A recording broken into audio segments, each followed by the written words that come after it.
We could do with a bit of poetry today. Yeah? There once was an engine attached to a train who was afraid of a few drops of rain. No. Why not? No, just no. We'll get to that in time. Oh, okay. No. Ooh, what about...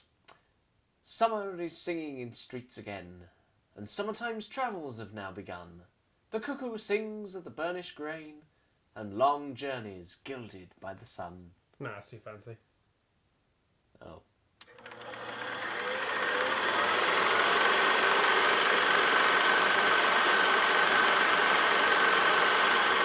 Hello and welcome to The Train Now Starring. Today we take a look at a British transport film from the early 1950s. It's Elizabethan Express. Elizabethan Express takes a look at the journey of the Elizabethan Express on its journey from London King's Cross to Edinburgh Waverley. Who'd have thunk it? Yeah. Indeed.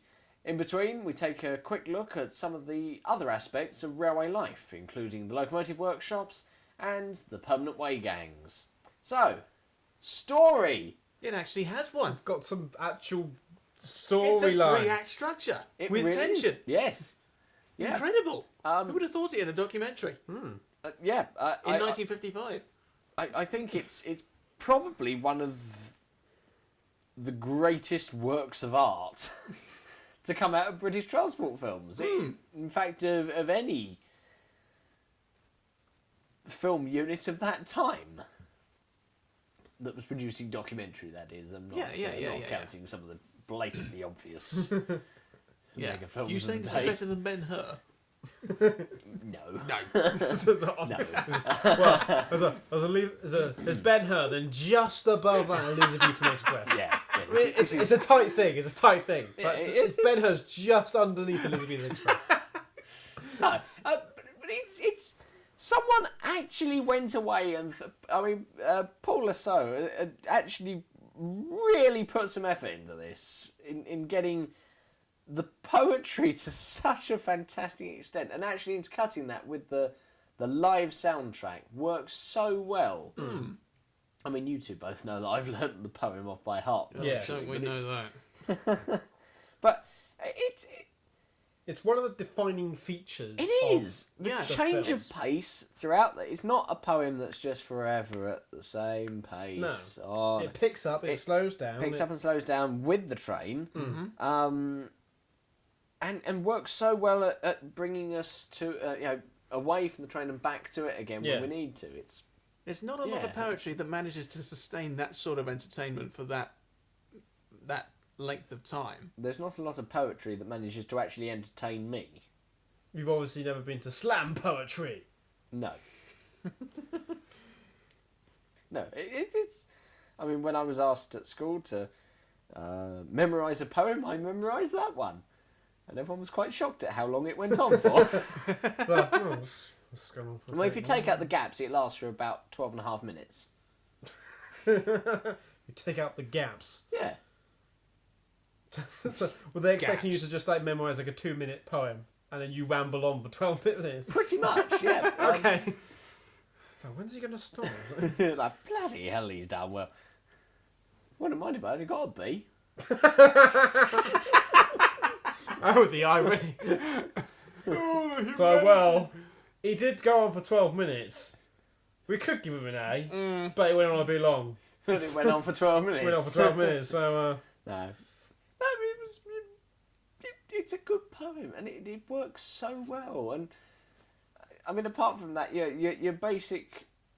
Sorry, as you say, you've got your 3-act part. You've got the preparation and departure phase. You've got The journey itself. the journey itself, culminating into the drama of we're late.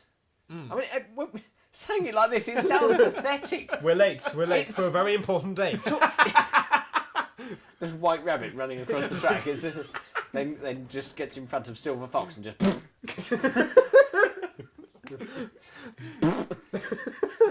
It's like the Monty Python foot. but with being smeared along with the track. Yeah. That's one way to exterminate the killer rabbit. Well, exactly. Who needs a holy hand grenade when you just got an A4? Exactly.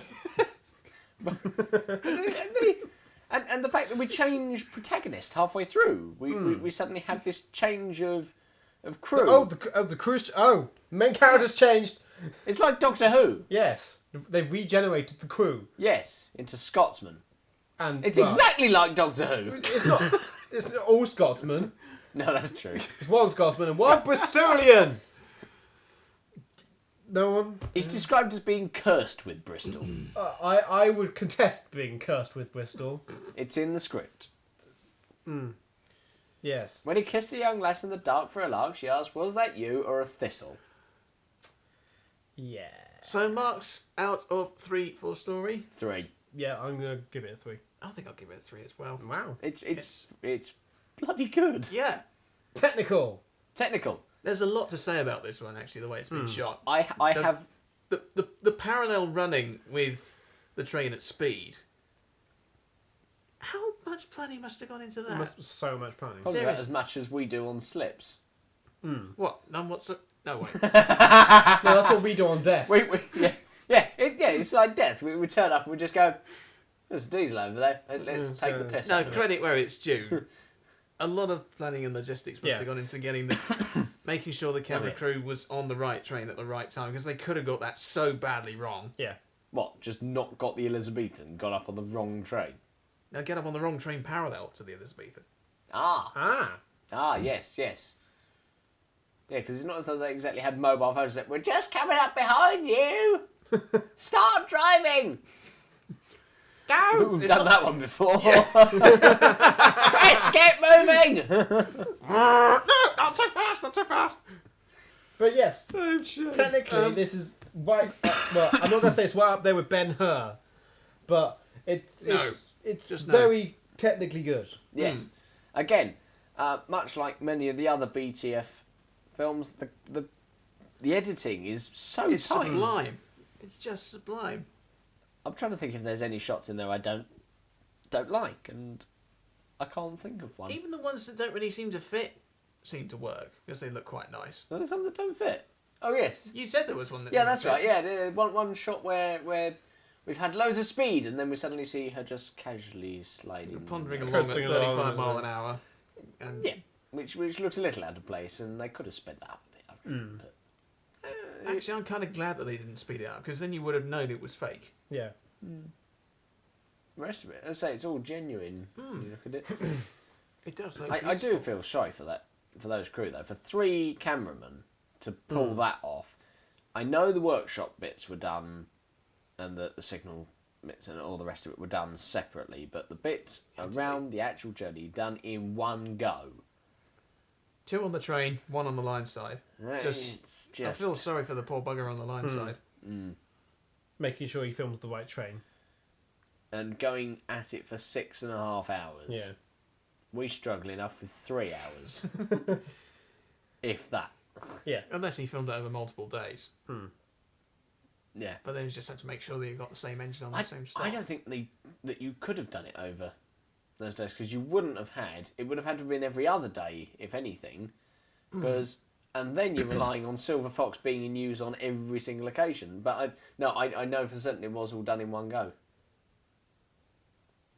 They had a documentary on it a while ago. There's confidence for you.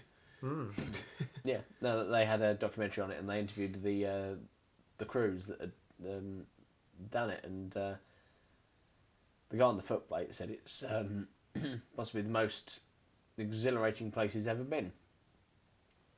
And I can understand that when you look at the Good choice. high pressure that they're under on that. I mean, we think of railway delays as just a pretty common thing, but for a driver, that if your train's running late, you're not doing your job quite right, No. and that doesn't go down well. So it's trying to get the pressure of delivering this mega hyped up new service on time.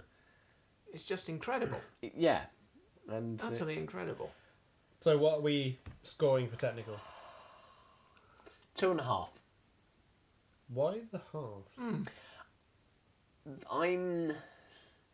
I would give it 3, but I can't quite put my finger on what it is. There's something that just doesn't quite bring it up to that absolute high level. Ben-Hur. Could be. No, it's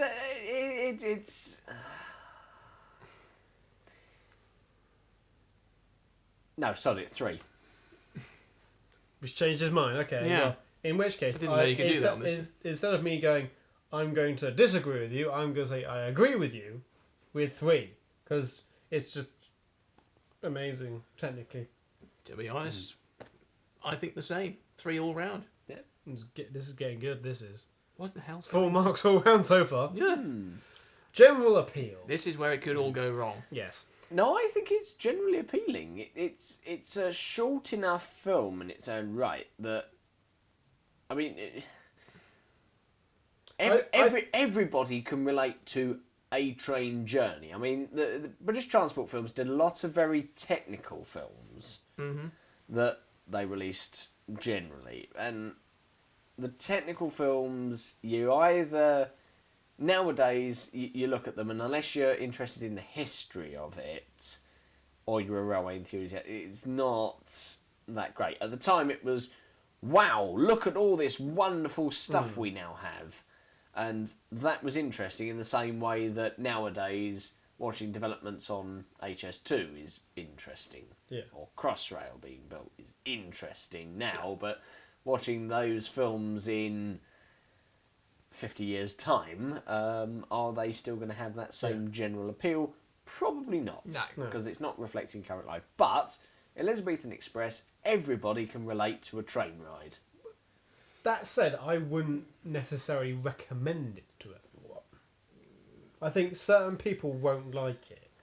I would say that on the same basis that certain people wouldn't like Oh Mr. Porter. Yeah. It's black and white. Yeah. Which, okay, it's not necessarily fair, but the sad fact of the matter is there are some people out there who are not going to watch a black and white film simply because they think black and white is old. And also, certain people aren't really going to want to watch a 20-minute film of a train journey.